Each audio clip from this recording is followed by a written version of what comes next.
let's talk about another neighboring country then to finish this conversation off. China.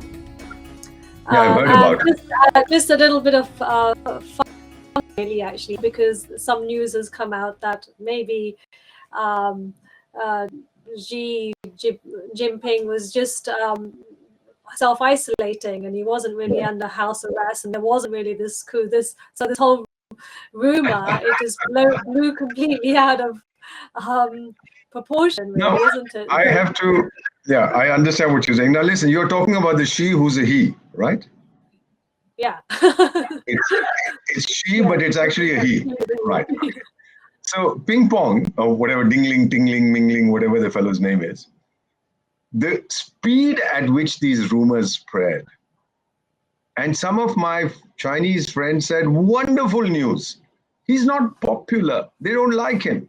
What has he done? He's destroyed the country's economy. There's drought. Agriculture is suffering. International reputation in tatters. Nobody likes the Chinese anymore. These poor fellows are good. The good people of China, they travel overseas. They are looked at with suspicion. His military is bloated and pretty useless. So he's not done anything great except propaganda, pretending to be the greatest human being that ever trod upon this earth. He's not. He's a coward. And his own people are against him. So this was a dress rehearsal, I believe. He wants to be president for 10,000 years or something like that. They're going to have a meeting of the party's, the highest body. And they'll say, all right, buddy, 2 terms was the limit, but we'll give you 50 million terms or whatever.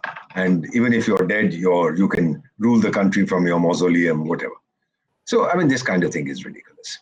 But yes, that country stands exposed. Ma'am, the one challenge, you might remember this story from your childhood. Who is going to tell the emperor while those 2 scamsters were building his coronation robes, were stitching his coronation robes? There was no cloth. There was nothing. They were just pretending because they had told the entire court and the emperor that those who are loyal to you can see the robe, others can't. So everybody pretended that, oh, what a beautiful robe they're building for you. They're constructing, they're stitching for your coronation. Till this little girl said, and when the emperor came out for his ceremony, she said, Mama, the emperor has no clothes. He's naked. Now who's going to tell Ping Pong, sir, you're naked, you have no clothes? And the moment someone tells him that, you'll see a people's movement in China. It's a matter of time. He's caused more damage. The impression that people have, oh, the Chinese never make a mistake and they think far ahead. Nonsense. There used to be a character called Mao Ding Dong. You've heard of him. So in the late 50s, early 60s, he had a great leap forward for China to become way ahead of any other country in agriculture and industry. He killed 50 million Chinese. And when their families began to protest, particularly the older people, he launched the Cultural Revolution to introduce a new China. And so that died along. Actually, ultimately, I think the Ding Dong fellow in 76 or thereabouts did a favor to the world. He died. And thereafter, all kinds of other things happened. Then they said, oh, our population is growing. So they had a one-child policy for almost a quarter century.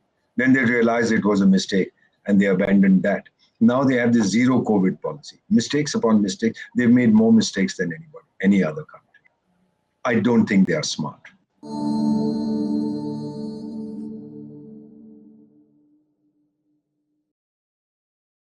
Please remember to subscribe to us and switch on the notifications for this channel. For our other social media links, more content, and to support our work, please visit citti.net. Dhanyavad. Namaskar.